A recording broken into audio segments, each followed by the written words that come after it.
part of the test first.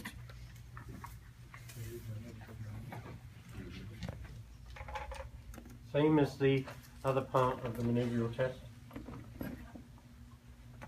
Okay, so I want you to take a short breath out and a long breath in. And hold. And breathe out. And as she breathes out, that's when we're going to see this very distinct tilt.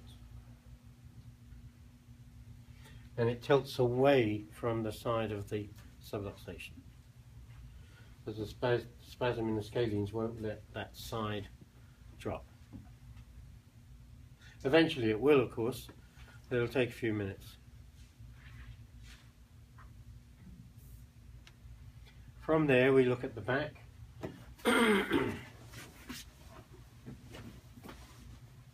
remember, you come down, just palpate the side of the neck and you'll feel the tubercle quite distinctly.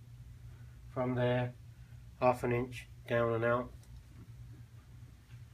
Then put your fingers on the body of the ribs. Short breath out, long breath in. So that's what we should be feeling, and relax. And I'll simulate now what you will feel in a positive. Breathe in. You feel this rib and relax. So instead of doing this, you're feeling it doing this.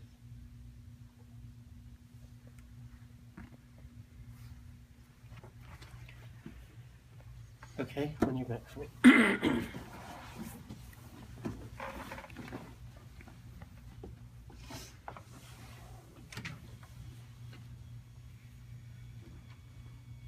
So we have options here.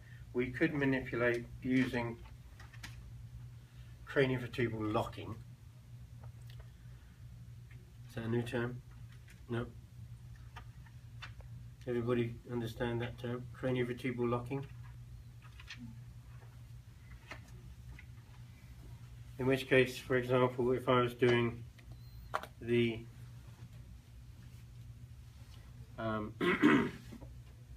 the right rib, I would craniovertebrally lock into right side bending so that at C7 it rotates right.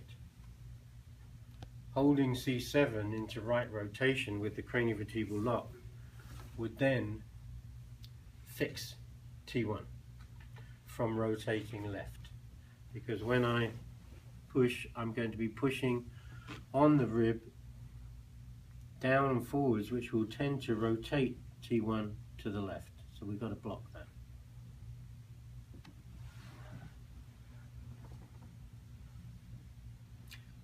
From here, pushing upwards and forwards.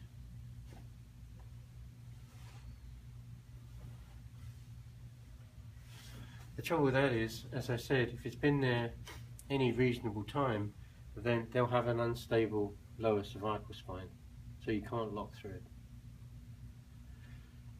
So we do what is called a snooker technique.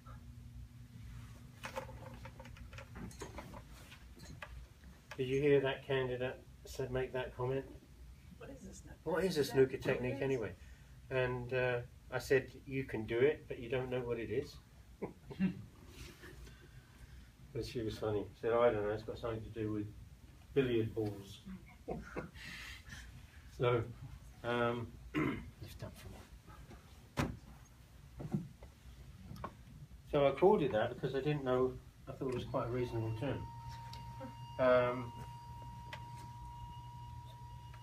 Snooker is a bit like pool, except the balls are bigger, table's bigger, and the idea is to get your opponent into a position where he cannot access one of the balls, and when that happens, it's called being snookered. So that's hence the name of the game. But billiards, pool, I think they're all roughly the same thing, and so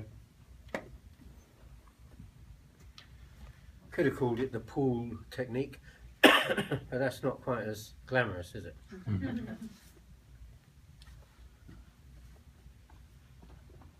Did I tell you guys about Homer's test? When I was in the labs many years ago, I was looking at the menisci and looking at the test, because what I found was if you had a horn test, a horn tear, the only way you could access it was to do like a posterior horn, which is the more common, is to do a scouring technique.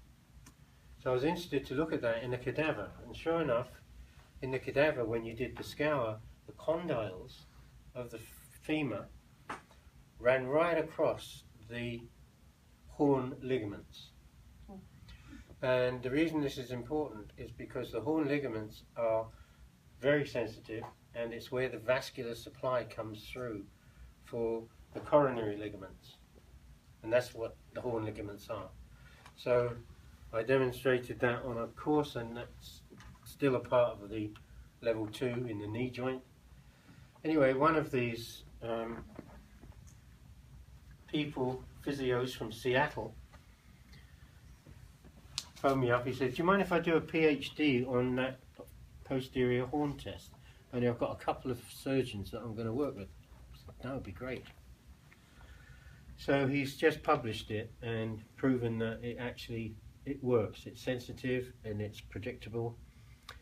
But he sent me this and I read it, and it was Homer's test for posterior horns.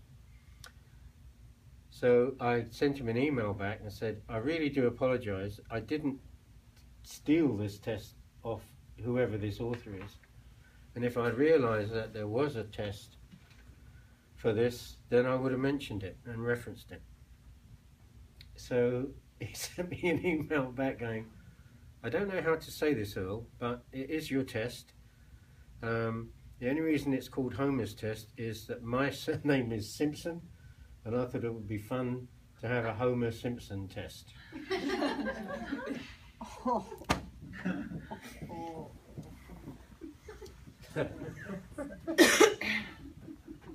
And he knew what I felt about having your name to test, because I constantly criticise these physicians. You know, there's a book, Cystic, and its title, Assessment of Ligaments of the Knee. It's a book. And I remember seeing that in the library and thinking, "Yeah, I got one." 6 ligaments, 60 pages in a book. Where does that work out? Anyway, you open it up and it's a list of names. And rather than saying, okay, here's a pivot shift and here's a reverse pivot shift, we've got Lose's name and all sorts of surgeons' names attached to these tests. And I think, you know, what is wrong with them? You know, they must want to be immortal, I guess. But so, having said that, Dave McGee. Anybody read Dave McGee's book? Okay, it's the biggest selling medical textbook in the world. And somebody said, "I thought you didn't like people putting their names to tests." And I said, "I don't." And they said, "Well, how come there's a Petman's test in Dave McGee's book?" I said, "There can't be. I know nothing about it." And they said, "Yeah, it is." So they brought the book in, and sure enough, there it is. And when I spoke to Dave McGee, I went, "What is the meaning of that?" He said, "Well, Jim Meadows told me you'd done all this work in the labs, anatomy labs, and so I thought it would be worth putting it in." I said, "But I didn't know called it Petman's test." He said, "Oh, sorry about that." So, it wasn't me. Right. Which one was it? Which one was it? The tectorial membrane. And so, snooker, that's where we were, really is taking a moving object and bouncing it off another one, right? Moving forces around. So what I'm going to do, I'm going to take the mastoid just behind the mastoid process, and I'm going to place my hypothenar eminence, or my trapeziform, in there, like so.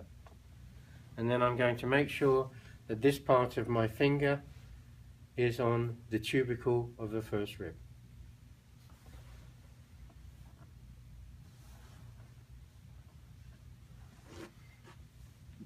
Okay, so far.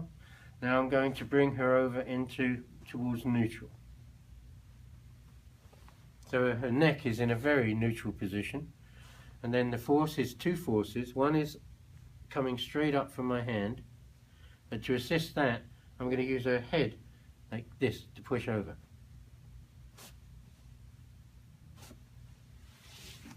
So two forces, bing, bing, but nothing going through the neck. Is your force going towards midline with your right hand? It's aiming, this hand is aiming towards my pisiform. This hand is, again, antero-inferior. Yeah. The head just gives it a little bit more momentum. And you're side bending with the head Yep. with the left hand. So without this hand here, there's my force. A combination of that and that.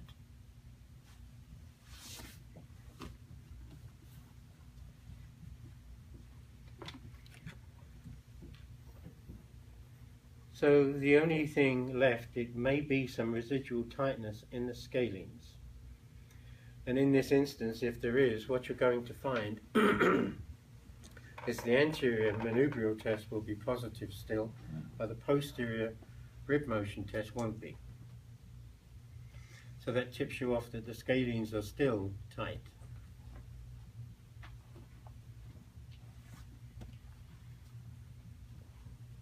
Scalene stretching for physiotherapists is one of the top causes of stroke. I want you to think about that for a minute. I don't know how many of you do stretch scalenes, but the position you get into when you're stretching it, and then when you teach the patient to do it, can actually cause a dissection in the vertebral artery. So I would advise you to stop it. That's the second leading cause of strokes in physiotherapy. The leading cause is traction.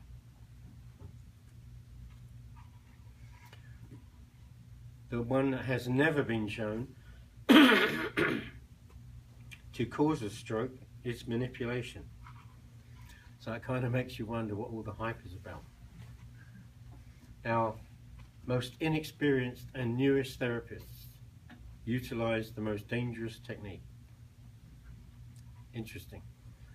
Because as we get more skilled with our hands, we tend to use mechanical traction less and less. So there's an irony to that. So there is a technique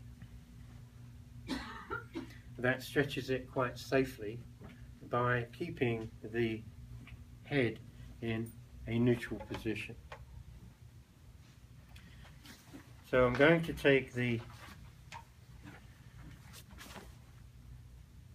scalenes and shorten them until I feel the ribs start to move. That means at this point, this juncture, the scalenes are in neutral.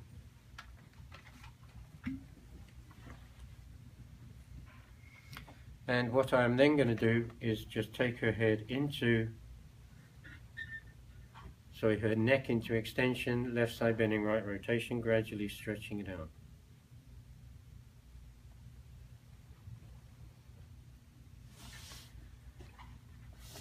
When I hit some resistance, this is when I'm simply going to do the opposite resistance. Don't let me push your left ear over. No. Don't let me push your left ear over. And relax. Good. Hold again and relax, gradually pushing them away. Home exercise. Come on, level 3 upper graduates.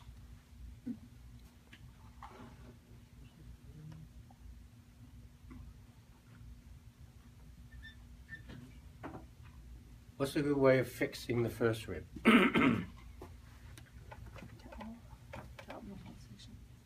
Towel over the shoulder position. You don't like that one. I'm sorry. Okay. I We didn't take don't want- level 3 from you yet. Okay, we don't want to do any passive stretching. You know, apart from the strokes, we've seen a number of people getting an Erb's palsy from doing this. Because these aren't scalenes. What are they? Nerves. Yeah, this is the brachial plexus. Nerve roots heading towards the clavicle. And the biggest one, that thing, is your posterior cord.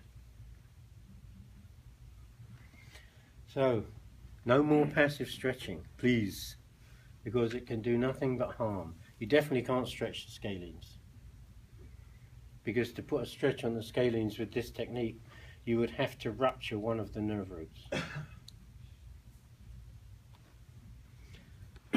It's simple. This, when I elevate my arm to full range, my shoulder girdle, remember, goes into depression and retraction. The clavicle now sits on the first rib. So unless I release that, it's fixed. Now, look at your hand. There's your scalene stretch.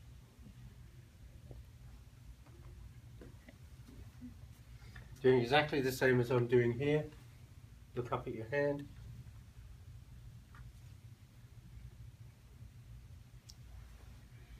Very similar to the levator stretch, which is arm up, look at your armpit.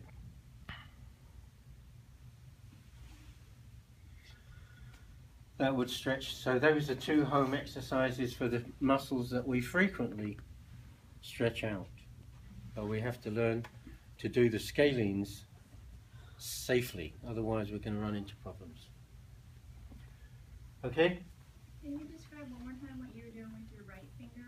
When you were lengthening the Okay. scalenes? What? Let me just take this down a wee bit.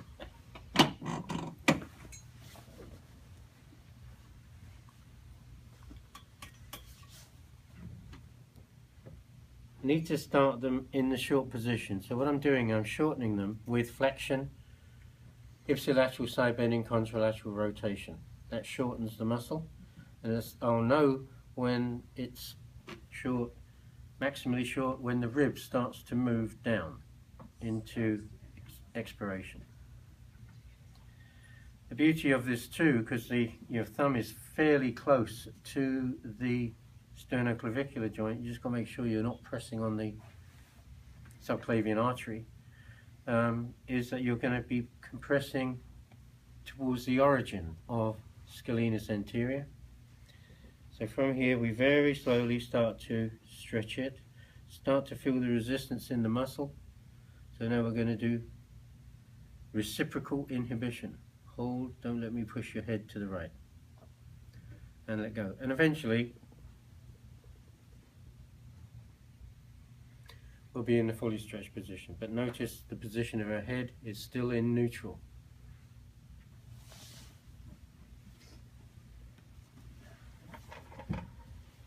And the key here is slowly and quietly. The Irish people have an expression, and it's not, okay, I'll have another Guinness. Expression is, may you be in heaven half an hour before the devil knows you're dead. That is so very Irish. And that's what you've got to do. You've got to be so careful to not produce a stretch response, a stretch reflex. Otherwise the spasm will just come back. So you're doing it very slowly, quietly, carefully. Okay, so start with the manubrial test, testing the rib from the back, looking for a bucket handle movement. Manipulate with whatever technique you think is appropriate, and then finally, if necessary, stretch scalenes. Okay, good, let's practice.